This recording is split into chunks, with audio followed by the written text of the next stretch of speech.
We got about 2 minutes before we officially start the hearing, but I will just go over that we've got 2 hearings with regards to codes violations, one at 11 Rosedale Court, one at 19 Glendale Ave. And as soon as she's ready, I'm going to turn it over to our town attorney, Herb Cutter. Initially, Pat, what I am going to do is hand over the legal notice of unsafe property hearing as it relates to 11 Rosedale Court, which I would ask be made part of the record so that that is on file. Present at the meeting tonight is Town Supervisor Pat Tazinski, Town Councilman Paul Miscioni, Town Councilman James Messa, Town Councilman David Reynolds, and Town Councilman Richard Woodland. My name is Herbert Cully. I am the town attorney.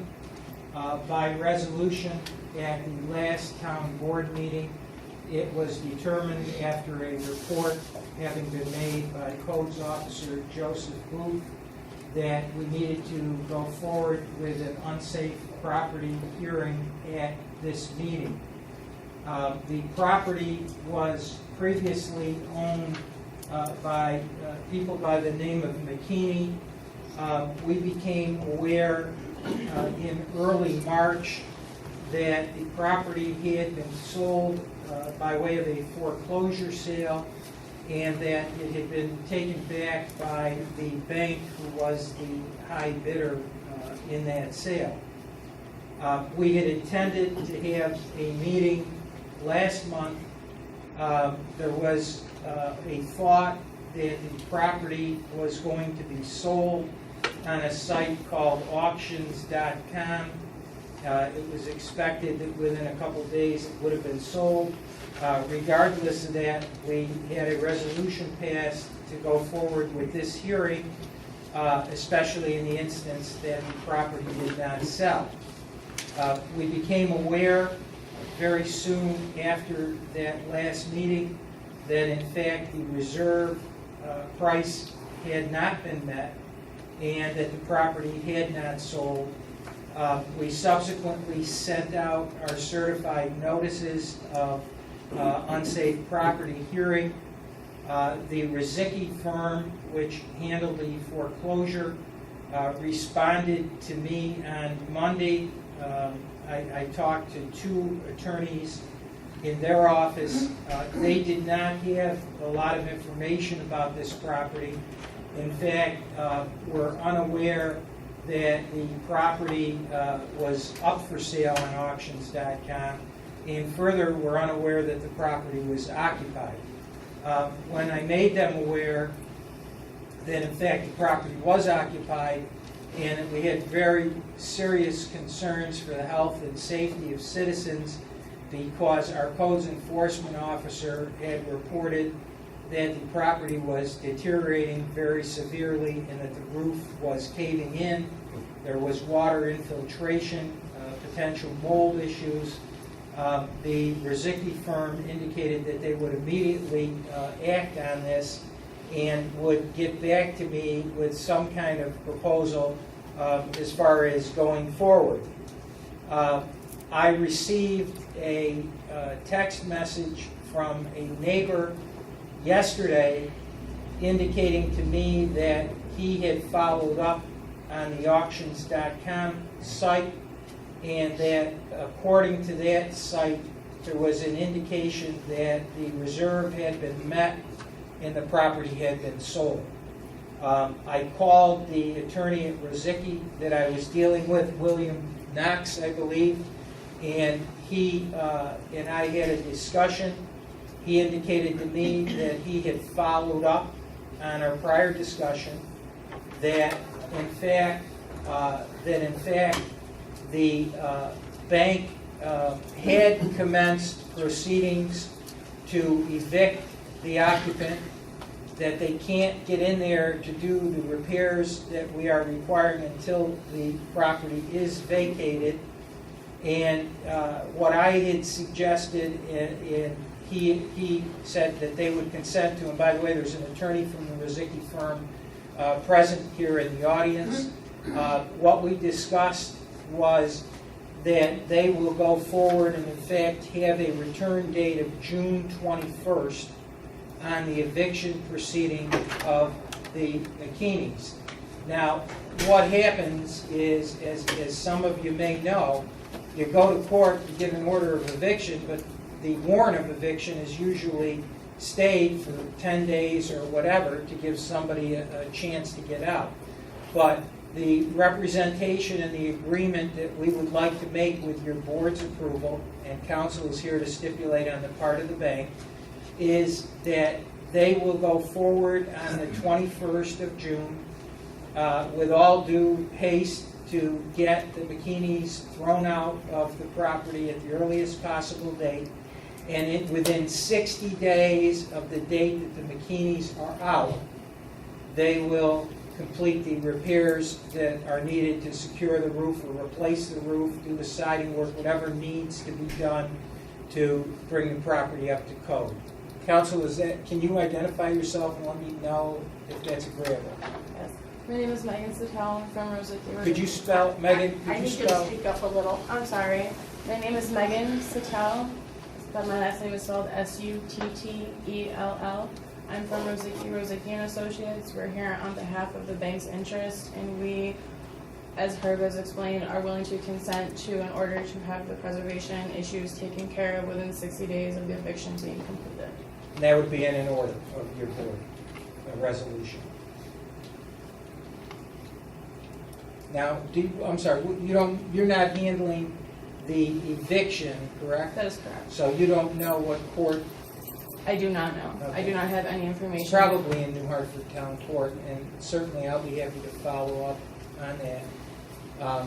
Question, is that accepted? Well, I'd like to hear some of the residents too, if that's okay with you. Any comments by any of the residents? The only thing that I live across the Would you street. give your name, My name is Jim Hyatt. I live across the street. And Jim, would you tell also, you indicated that the property has been sold? As far as council didn't know that. okay, as far as I understand it from the website auction.com shows on Tuesday or Wednesday. What day was Tuesday? Tuesday, it said the reserve was met and the property was listed as sold. Now we have been in contact with auction.com representatives just to verify, and they said that the stipulation of that sale is the winning party has to pay the amount won in cash by 24 hours notice after the auction was won. They had 24 hours to pay in cash. It was a stipulation in the sale itself. So they assured us that on Friday, by Friday, we can call back and they'll be able to confirm that the sale went through. And they also advised me that there are many times when a cash sale is won in an auction doesn't follow through because people don't realize you can't go get financing. You can't just get a loan or whatever it is for each property. So on Friday, we'll know for sure if the property was in fact sold and went through with the sale. So that's where we're at with that. As far as being a resident in the area, this is, for the board itself, I know this is a fairly recent thing you guys have been dealing with. For us as residents, this has been a 6-year ordeal for us. 2011 is when the house began being foreclosed on. And not only with the codes issue with the code stuff, along with personal issues with people who reside there. Myself and the guards, because in being a dead-end street, there's only going to be a handful of people that are affected. We understand that. We understand that there's not a place up in a neighborhood where there's an entire group of people that are being affected by a bad house or bad people. We being on a dead-end street at the end of the block, we're the only ones affected by what's going on.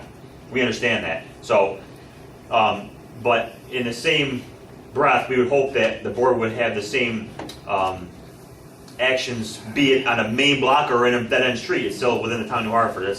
So like I said, the codes violations, and Joe Booth's here can attest to this, have been going on since 2010 or 2011, and this was going on the same time as the Jim Seaman stuff, the same issues where the people were being cited for codes, were being arrested through the police department, were being brought to court, were being fined, and then weren't paying the fines. And the town was like, what do we do? Because we've never been in this situation before where people just don't want to pay fines. They just say, okay, do what you have to do. So, we as residents, and I'm sure Herb as an attorney and the judge as a judge, we're all feeling the same frustration with the situation, that nobody really had been in this situation before and had to be simultaneously with two different people.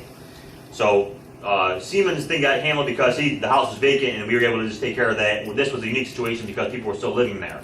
And they still had homeowners' rights, and we were going through the whole foreclosure process, which was a long thing where, it was a 4-year ordeal with the foreclosure itself to even get foreclosed on. Once the bank took ownership of the property, we hoped as neighbors and as people that were in the area that once the bank owned it, all those homeowner rights that were holding everything up were now gone. So the bank, we could associate directly with the bank. Now, from my conversations with Herb directly, was that he had an issue getting hold of a representative for the bank. Initially, they were like basically just put it in writing if you want anything done. And Herb recently, just within the last week or so, finally got a good contact information for the bank itself. And the bank was apparently not even aware that the people were still living there and the condition of the home. So all we're asking now is this point is to just have everything be on the ball and let's just keep everybody updated in the loop so that we don't get these delays anymore. Just because we've suffered through this whole time and people always say, why don't you just move? How can I move when I've been told by Coldwell Banker, by Weicker, and by Assistant Seller that I'm losing $30,000 to $40,000 on my house because of the house that's across the street from me. My property value is going down that much because of the house condition across the street. So if I want to sell my house for $220,000, $230,000, I can't because no one's going to pay that money and live across the street from that. And that's what we're dealing with. So we're stuck. So all we're asking is for you guys to just do the best you can with what we're giving you, what the situation is. And that's all we're asking at this point. And I'm not trying to speak for everybody else. I mean, they can speak for themselves, but I know we've spoken at length about everything. And all we're asking for is just a fair shake and everything, and that everybody just does what's supposed to be done in this situation where we've been more than patient with this whole situation. We've been trying to be as understanding with the codes and everything. And Joe's been great. Joe Booth's been fantastic with everything we've asked. Been fantastic. And it's just, everybody's kind of getting cut out at the knees when everything happens in court. So now we're in a situation where we kind of where the ball's in Herb's court. We're able to, we have an attorney here that can speak on their behalf. Everybody's here. So let's get it done. That's all we're asking. That's all I have to say. Thank you. Thank you. Anyone else? Do you want anything to say? No, I think Jim covered it. We just want everybody to do their job. I need your name. Sherry Garska. And I Spell actually your live, last name? Garska. We live at 3 Rosedale, which is directly next door to 11. The personal things that we've all had to go through with this couple are ridiculous.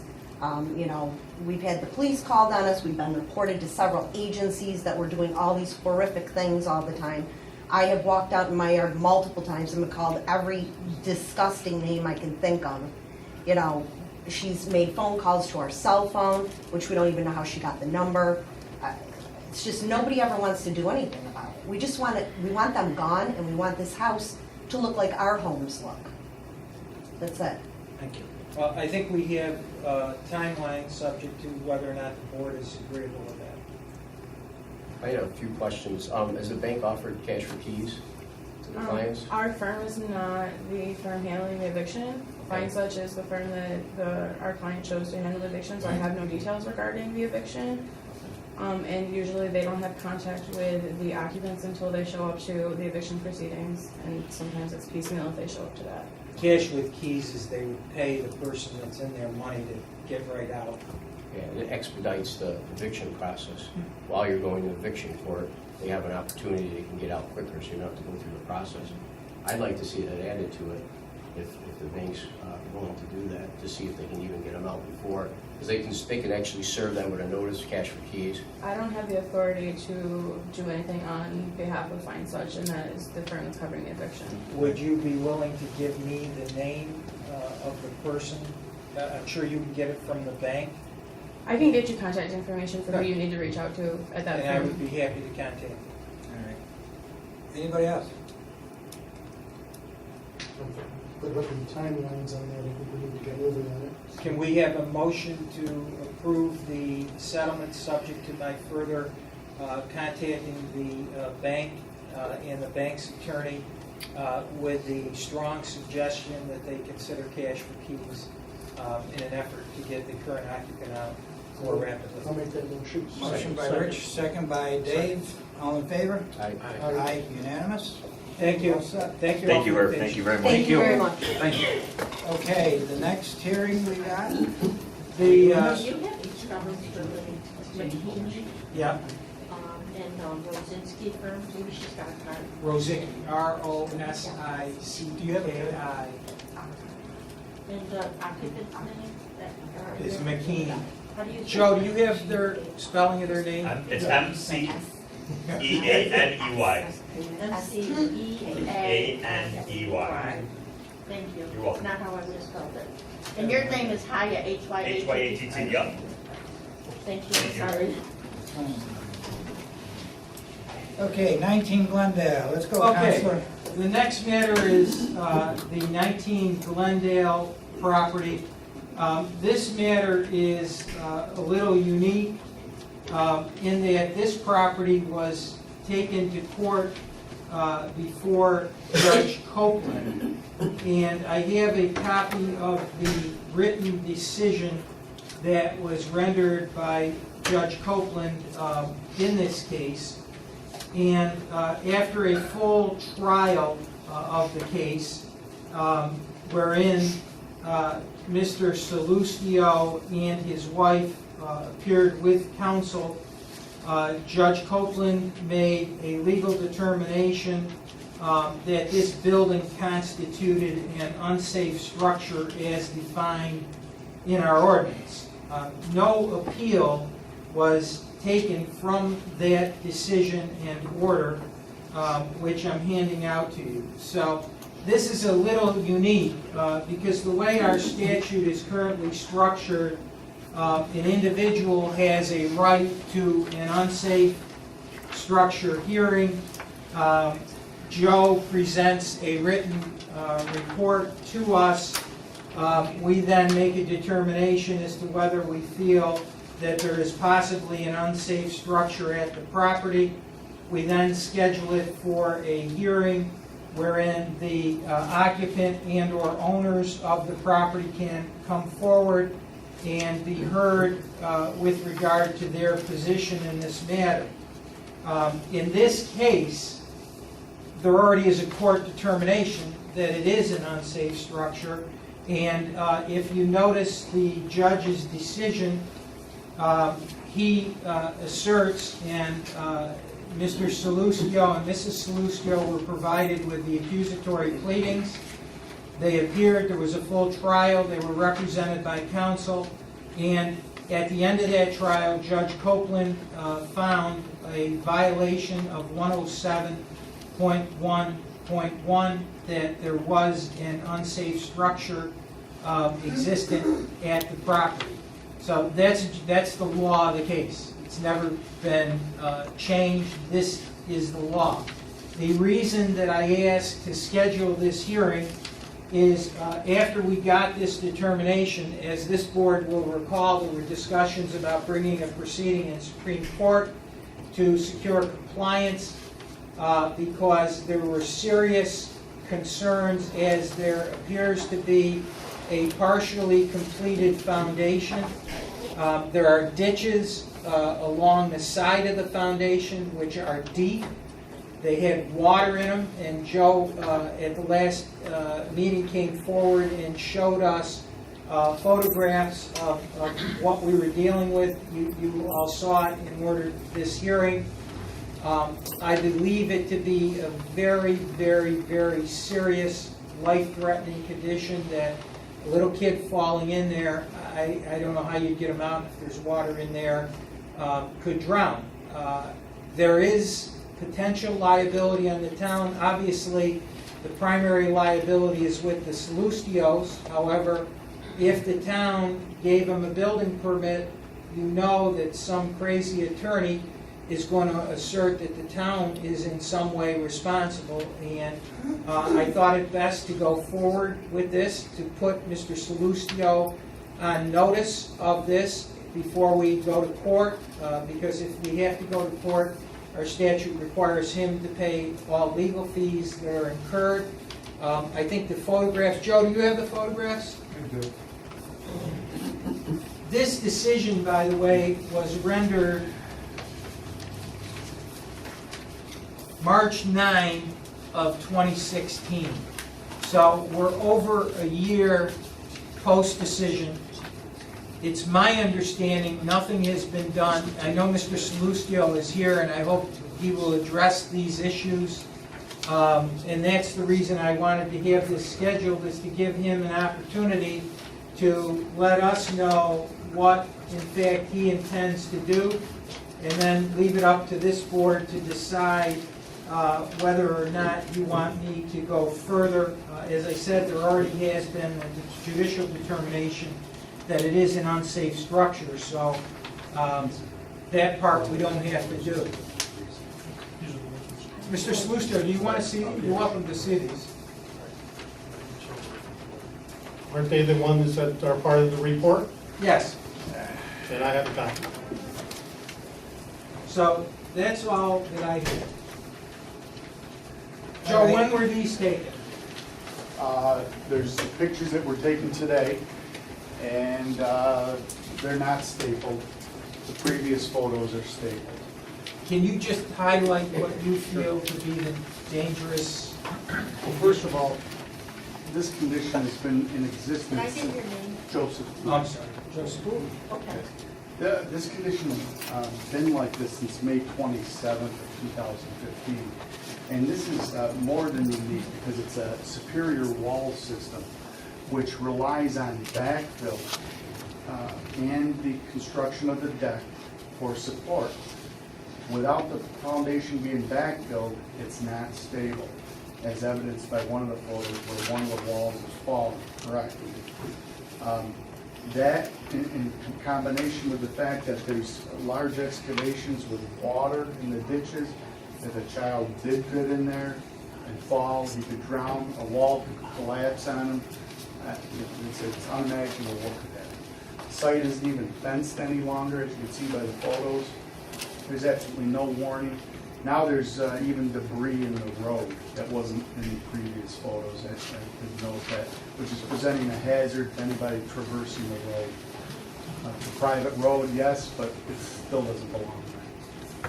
Joe, would you say it's open, making it accessible, or an object of attraction to minors, vagrants, and Absolutely. trespassers? It's an attractive nuisance. There's no two ways about it. Do you believe that interior walls or other vertical structure members list, lean, or buckle to an extent that a plumb line passing through the center of gravity falls outside the middle third of its base? I do.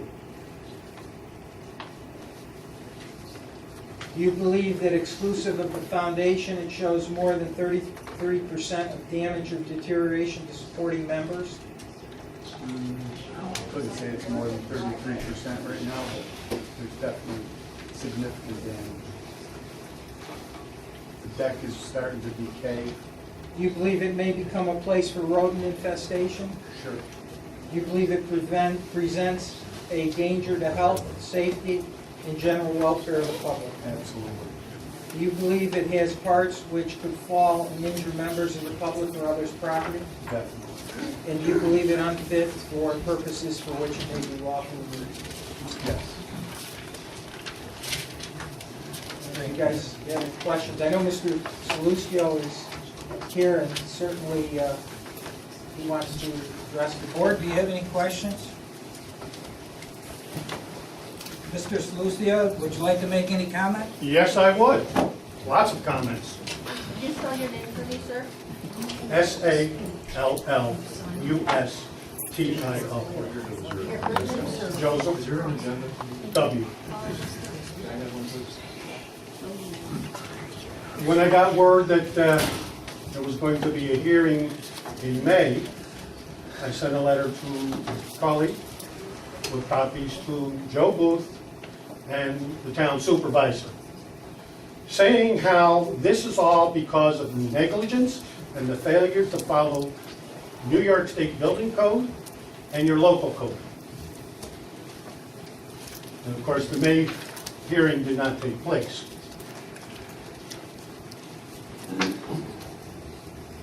This court case, that we were found guilty, we never testified because our lawyer didn't want us to. Because he wanted the judge to rule that it was an unsafe building, so they could, in court, could argue that the contractor built us an unsafe foundation, which we objected to, and we didn't want him to do it, but he did anyway. And that's why we have a new law firm that's representing us in the court case that will be heard in January of next year against the developer and our contractor.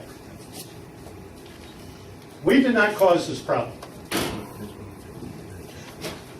In fact, at the court hearing, and Judge Copeland was kind enough to give me an unencrypted copy of it for our records,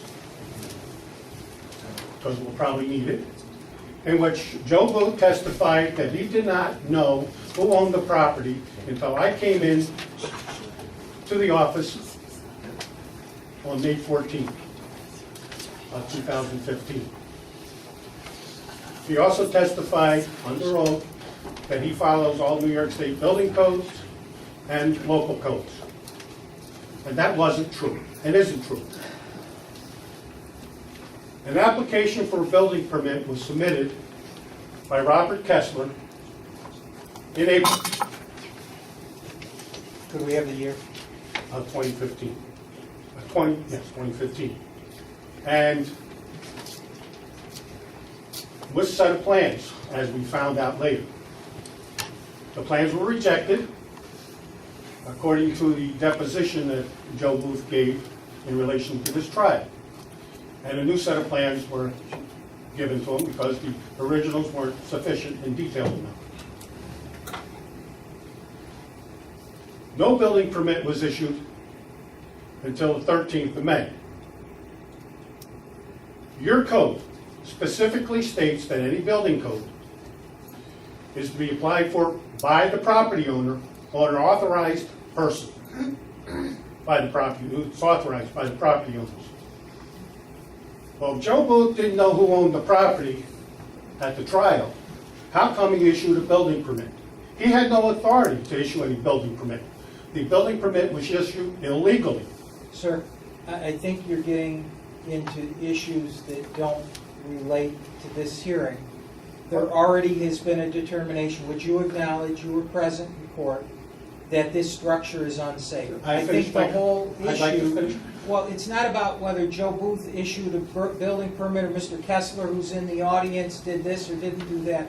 I think it's about, is this structure, as it sits there now, unsafe to the public, to little kids? And what can you do to remedy it? We were issued a notice of an unsafe structure in on July 28th of 2015. And we were told to put up a temporary fence, which we complied with. And we have been trying to comply with written directives. Unfortunately, most of the directives have been verbal. Well, But I can anyway. personally say that I have communicated with your attorney. Yes, I know that. Mr. Booth spent a lot of time giving your attorney a detailed breakdown, because when our board in November said to me, we need to go forward with something here, I contacted your attorney, who's one of the most capable attorneys in upstate New York. He said, what do we need to do? Mr. Booth was kind enough to give him an email saying, this is what you need to do. When I noticed you at the first hearing, you said, well, he's not my attorney, I don't want him involved. So the question, it's a very simple question. Do you feel this is a dangerous condition? It is definitely a liability for us, and we have tried to solve the liability. We applied. We filed an application for a building permit last year to demolish the foundation. It was denied. I don't know, Joe, was it denied? Yes, it was. Because he claimed we didn't have the insurance information of the subcontractor on it. And yet, I have documents in my folder here from the neighbors at 23 Glendale Ave who applied for a building permit to install a pool and then later on install a fence by subcontractors with no insurance information. They were given a building permit and proceeded. And as far as I'm concerned, the only reason he denied that permit was because we also had on that permit, we wanted to remove our other liability issue with that property. And that was the sewer line that connects the development to the United Counter sewer line in the back. Because that was never, we were never given notice of the sewer line. The town had the utilities plan, which was dated 2013, which I have here, along with the builder's guidebook, and believe me, what you just heard was not true. It doesn't need backfill to keep that foundation stable. All right? Can I just ask a question, Mr. Slusky? What are you willing to do? We have a piece of property that I think on the board, and the codes officer, and our town attorney is getting it, is unsafe.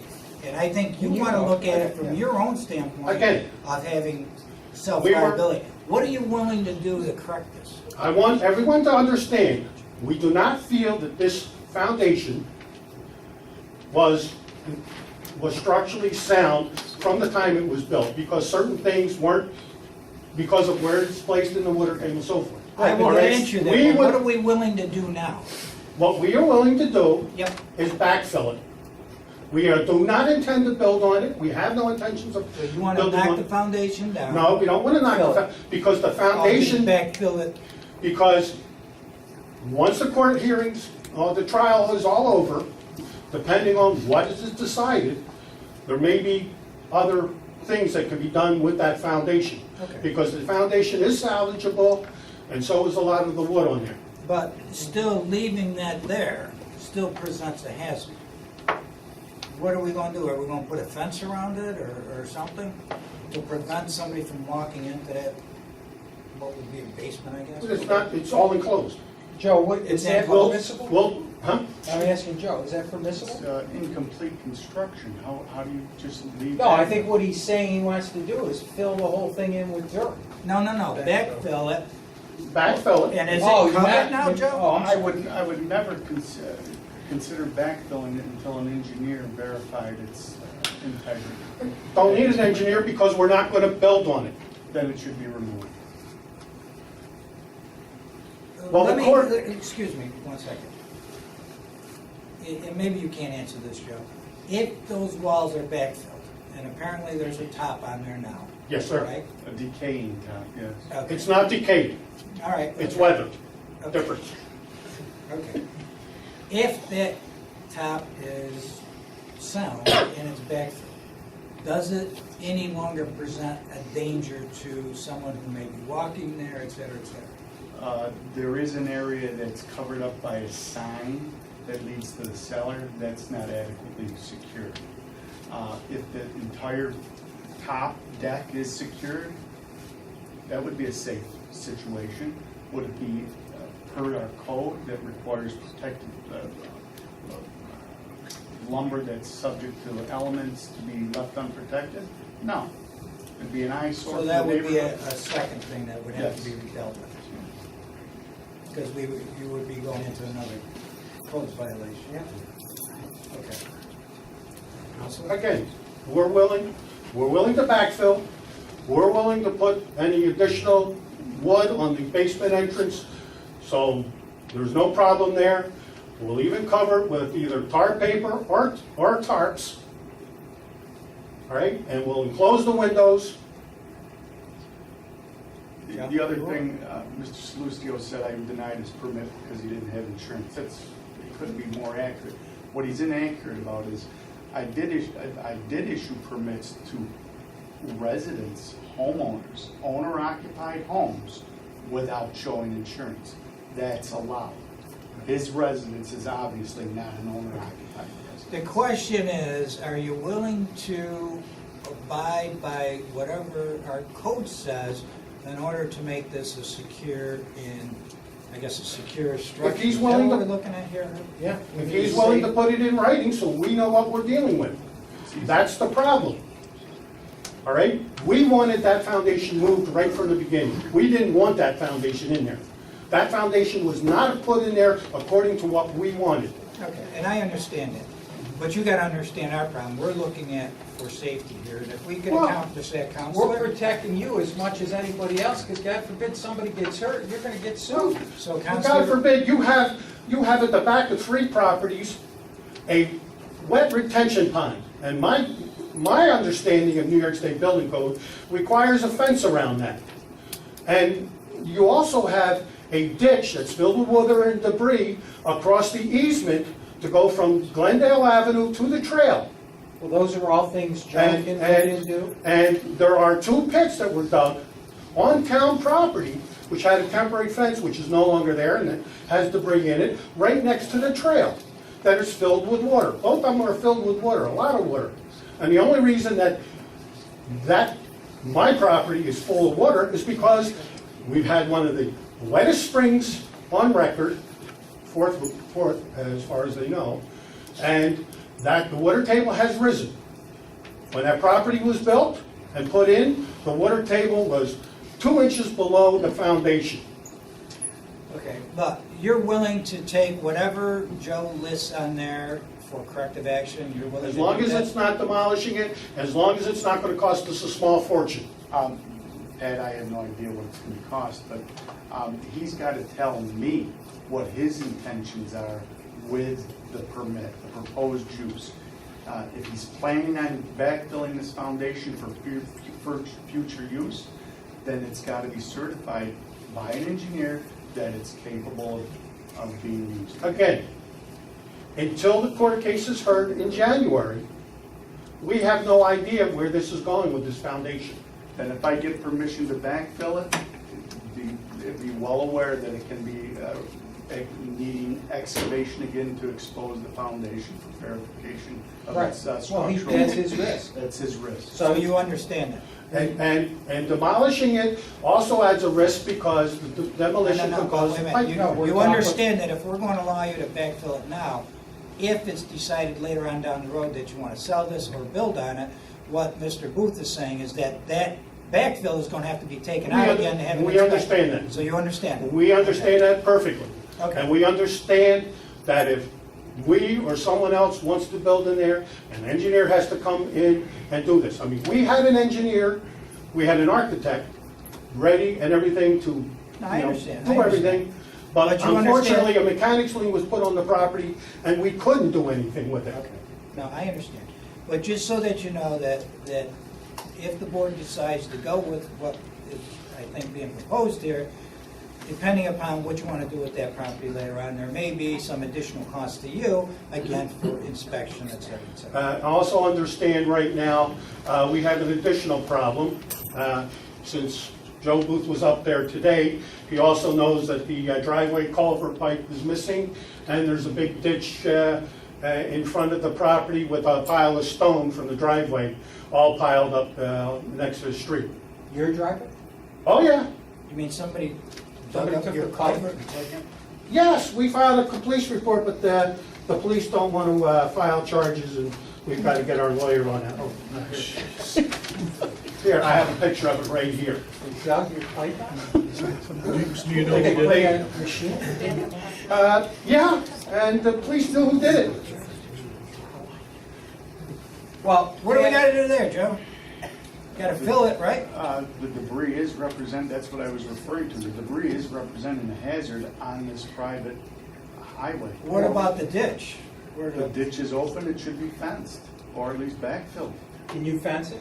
But the pipe is an important component of that. Well, that's a ditch. culvert. You don't fence a It culvert. drains the water, so without the pipe in there, you can't just backfill it. You gotta backfill it with a pipe. All right, so you're going to have to take care of that, too. Well, again, Okay? all right? We're willing to work with you, Yeah, but you got to, like I said, you know. we've been trying to work, and get things done. I mean, So they, originally, when we asked to backfill it, Can we adjourn this to the next board meeting to give Joe an opportunity to communicate in writing with Mr. Salustio as to what would be agreeable to him, and Mr. Salustio to respond in writing as to whether or not it's acceptable, and assuming it is, that there would be, those writings would be presented to the board at the next meeting. Is that I okay have with no you? problem doing that, but he's got to make the request to me as to what he wants to Okay. do with the property. Can you do that? I could do that. Okay, Is and that then all right? at the next board meeting, we're gonna make a final decision. Oh, okay. Thanks, Okay. Mr. Salustio. Thank you. Okay, have a good night. In the meantime, whatever you could do with that culvert or whatever to try to make it safer, okay? Well, I'm waiting for the police report, and so I can inform my attorney, so my attorney can get with the EDA and ask him why he's not pressing charges for theft. So, thank you very much. Okay. Is there anybody else, before Mr. we... Salustio? Mr. Salustio? Yes? I don't know if anybody else is going to speak. I don't know. Before we close out this hearing, is there anybody else that wants to make a comment on 19 Glendale Ave?